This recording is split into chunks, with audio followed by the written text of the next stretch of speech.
Choreographer Johnny మాస్టర్పై POCSO case నమోదైంది.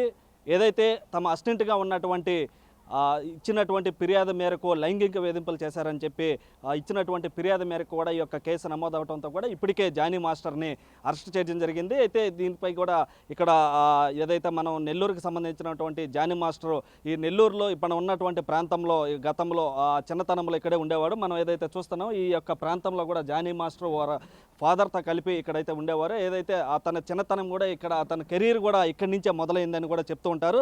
ప్రస్తుతం ఇక్కడ యొక్క ప్రాంతం కూడా మనం గమనించవచ్చు. ఏదైతే అహ్మద్ నగర్ అనే ప్రాంతంలో జానీ మాస్టర్ చాలా రోజుల పాటు ఇక్కడ ఉండేది. ఇక్కడ ఉన్నటువంటి ప్రాంతంలో ఇక్కడ వారి బ్రదర్స్తో వారి నాన్నతో కలిపి ఇక్కడ జీవిస్తున్న నేపథ్యంలో డ్యాన్స్ మీద ఉన్న ఇంట్రెస్ట్తో యొక్క హైదరాబాద్కి వెళ్ళడం జరిగింది. అక్కడ పెద్ద కొరియోగ్రాఫర్గా ఒక పాన్ ఇండియా కొరియోగ్రాఫర్ కూడా ఎదగడం జరిగింది. ఏదైతే ఈ నేపథ్యంలోనే తమ అసిస్టెంట్ లైంగిక వేధింపులకు గురి చేశారన్న వచ్చినటువంటి ఆరోపణల పైన కూడా ఇప్పటికే పోలీసులు అరెస్ట్ చేసినటువంటి పరిస్థితి ఉంది. అయితే ఇక్కడ కొంతమంది బంధువులు ఉన్నారు. వారి బంధువులు వారికి తెలిసినటువంటి వారు ఏమంటారో జానీ మాస్టర్ ఎలాంటి వారు ఒకసారి అడిగి తెలుసుకునేటువంటి ప్రయత్నం చేద్దామా. చెప్పండి, జానీ మాస్టర్ ఎలా ఉండేవాడు? ఇక్కడ ఈ ప్రాంతంలో ఉండేవాడు కదా, అప్పుడు ఎలా ఉండేవాడు? ఇప్పుడు అతని మీద కేసు కూడా పోక్సో కేసు కూడా నమోదైంది. ఏమంటారు? ఏం లేదు సార్, ఇప్పుడు ఆ అబ్బాయి చిన్నప్పటి నుంచి ఇక్కడ ఉన్నాడు. కానీ వాళ్ళ నాన్న వాళ్ళ అమ్మ వాళ్ళు అందరూ వాళ్ళ మధ్యతరగతి వాళ్ళే ఉన్నారు. కానీ ఇప్పుడు ఈరోజు అబ్బాయి పరిస్థితుల్లో ఉన్నాడంటే ఆ అబ్బాయి మీద కావాలని ఇదంతా నటన చేస్తున్నారు. కానీ చాలా మంచోడు. కానీ అబ్బాయి ఇక్కడే పెరిగిన అబ్బాయి కాబట్టి మాకు తెలుసు కాబట్టి మేము అన్నీ మాట్లాడుతున్నాము. ఏ విధంగా ఉండేవాడు ఇక్కడ? మీకు ఏ వయసులో కావచ్చు? ఈయన మంచితనంగా ఉండేది. అబ్బాయి చదువుకుంటాను, అబ్బాయి ఏట్లో ఇక్కడ తిరుగుతా డ్యాన్సులు వేసుకుంటాను అన్నీ ఉన్నాయి. చిన్నప్పటి నుంచి కూడా డ్యాన్స్ చేస్తున్నాడు. డ్యాన్స్ మాస్టర్ ఇప్పుడు ఆయన మాస్టర్ అయిపోయినాడు. అప్పుడు కూడా వాళ్ళ నాన్న కూడా వద్దని చాలా చెప్పాడు కూడా. అబ్బాయి ఎన్లా స్కూల్కి కూడా పోకుండా అబ్బాయి పోతానే ఎన్ని డాన్సులు ప్రోగ్రాం పెట్టుకొని డాన్సులు వేసుకుంటా ఉన్నాడు. ఇక్కడ వినాయకుడి చవితి అది వస్తుంది కదా, అప్పుడు ఇంకా ఎక్కువగా డాన్సులు వేసేది. చాలా మంచి అబ్బాయి. ఆ అబ్బాయిని గురించి ఇప్పుడు ఈ విధంగా జరుగుతుంది. కానీ మనం ఏం చేస్తాం? ఎందువల్ల అంటారు ఈ కేసు నమోదు చేయటం? కానీ ఇది ఇప్పుడు అతను ఎదుగుదల చూడలేక అంటారా, లేకపోతే ఏదైనా కారణం? ఆ అబ్బాయి ఇప్పుడు ఏంటంటే ఒకరు మంచిగా ఉంటే ఒకరు ఓరవలేరన్నమాట. ఇప్పుడు ఈ రోజుల్లో పరిస్థితుల్లో బట్టి ఆ అబ్బాయి బాగున్నాడు కాబట్టి ఆ అబ్బాయిని ఈ విధంగా చెడగొట్టాలని చెప్పి అనుకొని ఇది జరుగుతుండదు అంతే. కానీ అబ్బాయి వల్ల ఏ ప్రాబ్లం లేదు, ఇక్కడ మట్టుకు ఏ ప్రాబ్లం లేదు. మంచివాడు, చాలా మంచివాడు. మంచిని కూడా మర్యాద ఇచ్చేవాడు, చాలా మంచిగా మాట్లాడేవాడు. మొన్న ఇటు మధ్య వచ్చినా కూడా ఏమక్క నువ్వు బాగలేదే, ఏమి ఎలా ఉండవు అని చెప్పి కూడా పలకరించాడు కూడా. కానీ చాలా మంచోడు. వాళ్ళ నాన్న కానీ వాళ్ళంతా ఫ్యామిలీ చాలా మంచిది. మీరేమంటారమ్మా? మీకు బాగా సన్నిహితులని కూడా తెలుస్తుంది. మీరేమంటారు జానీ మాస్టర్ గురించి? జానీ మాస్టర్ చిన్నప్పటి నుంచి మాతో కలిసి బాగానే ఉన్నాడు. అన్న తమ్ముళ్ళలాగా ఉండేది. బడికి పోయేది ఆ అబ్బాయి. మేము బడికి పోయేది లేదు, ఆ అబ్బాయి బడికి పోయి వచ్చేది. వాళ్ళమ్మ ట్యూషన్ చెప్పేది, అక్కడ ట్యూషన్ నేర్చుకుంటా మేము ఆడుకుంటా చేస్తా అక్కడే వాళ్ళ ఇంట్లోనే ఎక్కువ ఉండేది మేము. అయితే కాడ మా కాడ అలాంటి అలవాట్లు చెయ్యి వేయటం పట్టుకోవటం అవన్నీ అలవాట్లు లేవు. ఆ అబ్బాయి మీద కావాలని ఇట్లా చేస్తున్నారు.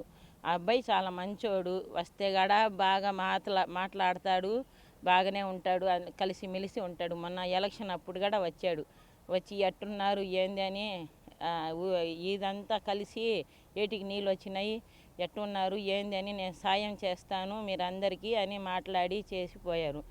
మన ఒక ఆయమ్మ చచ్చిపోతే కూడా టీచర్ అమ్మ, అంగన్వాడీ టీచర్ అమ్మ చచ్చిపోతే కూడా 70,000 ఇచ్చాడు ఆ అబ్బాయి చేతి డబ్బులే. గవర్నమెంట్ వాళ్ళు ఎవరు పట్టించుకోకపోతే నేను ఇస్తాను, మా ఆయమ్మ గాడ ఉంది ఇక్కడ అని డబ్బులు కూడా ఇచ్చాడు. మంచి అబ్బాయి. కావాలని ఆ అబ్బాయికి అట్ట చేస్తున్నాడు. ఎందువల్ల అంటారు ఇవన్నీ కూడా?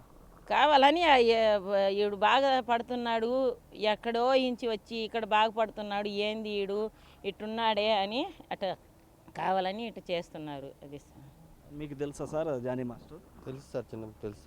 ఎలా, ఏ విధంగా అంటే ఇక్కడే తిరుగుతున్నారు సార్. ఏ విధంగా ఉండేది ఇక్కడ? ఇక్కడ బాగానే తిరుగుతుంది సార్, చాలా మంచివాడు సార్.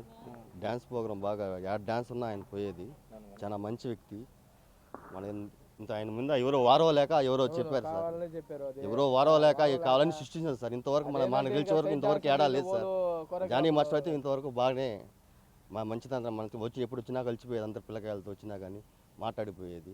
జానీ మాస్టర్ ఎవరు వారం లేక ఎవరో చేస్తున్నారు సార్ తప్ప ఇది అంతా అంత బాగా సార్. అంతే సార్. మీరేమంటారు?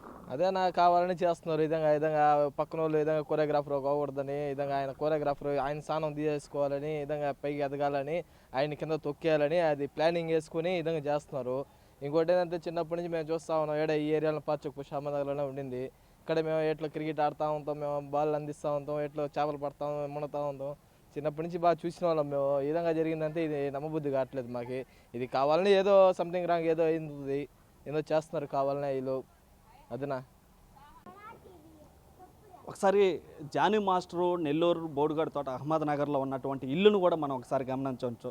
ఇక్కడ దాదాపుగా వారి అమ్మా నాన్న వారంతా కూడా జానీ మాస్టర్ తల్లిదండ్రులు. జానీ మాస్టర్తో పాటు ఇక్కడ మనం ఏదైతే విజువల్స్లో చూస్తున్నటువంటి బిగ్ టీవీ విజువల్స్లో చూస్తున్నటువంటి ఆ ఇల్లు ఏదైతే ఉందో ఈ ఇంట్లోనే నివాసం ఉండేవారు. ఇక్కడి నుంచే ఆ యొక్క డ్యాన్స్ మాస్టర్గా ఎదగడం కానీ, ఆ డ్యాన్స్ మాస్టర్గా ఇక్కడి నుంచి నేర్చుకోవటం కానీ, ఈరోజు ఒక పాన్ ఇండియా కొరియోగ్రాఫర్గా ఎదగడానికి ఇక్కడి నుంచి అతని ప్రస్థానం కూడా స్టార్ట్ అయిందని చెప్తూ ఉంటారు. అయితే ఆ యొక్క ఇల్లును కూడా మనం గమనించవచ్చు. ఇక్కడ ఉన్నటువంటి లారీ డ్రైవర్గా ఉన్నటువంటి వాళ్ళ నాన్న ఇక్కడే ఉండి 30 సంవత్సరాల పాటు ఇదే ఇంట్లో నివసిస్తుండేవారు. ఇక్కడి నుంచే తన స్కూల్ కానీ తన జీవన ప్రస్థానం కూడా ఈ కెరీర్ కూడా ఇక్కడి నుంచే ప్రస్థానం మొదలైందని కూడా చెప్పుకోవచ్చు. ఏదైతే మనం చూస్తున్నటువంటి ఈ ఇంట్లోనే జానీ మాస్టర్ నివాసం ఉండేవారు. ఇక్కడ ఒకసారి ఇంటి పక్క ఎదురుగా ఉన్నటువంటి వారు కూడా ఇక్కడ ఉన్నారు. అమ్మ, ఎలా ఉండేది ఏంటి అసలు జానీ మాస్టర్ ఈరోజు? చిన్నప్పటి నుంచి మా కాడ పెరిగారమ్మా. చిన్నప్పటి నుంచి మా కాడే ఉండిండ్రు. ఈ స్కూల్ కానీ వాళ్ళ అమ్మ వాళ్ళు కానీ వాళ్ళ నాయనమ్మ వాళ్ళ అమ్మమ్మ వాళ్ళు అందరు ఈడే ఉండిండ్రు.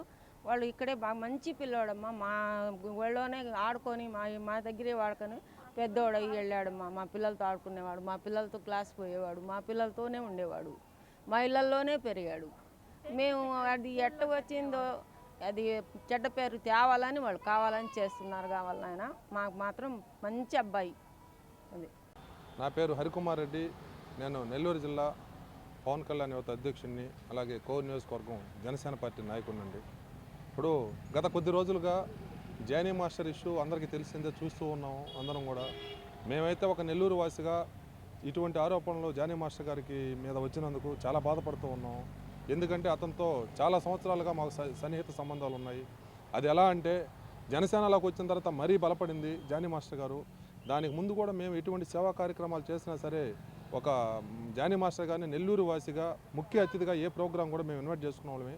రీసెంట్గా మన ఆంధ్రప్రదేశ్ రాష్ట్ర డిప్యూటీ సీఎం శ్రీ కొణిదెల పవన్ కళ్యాణ్ గారి జన్మదినాన్ని పురస్కరించుకొని కోవూరు నియోజకవర్గంలో ఇందుకూరుపేట మండలంలో గంగపట్నం గ్రామంలో 1000 మందికి పైగా రక్తదానం చేయించడం జరిగింది.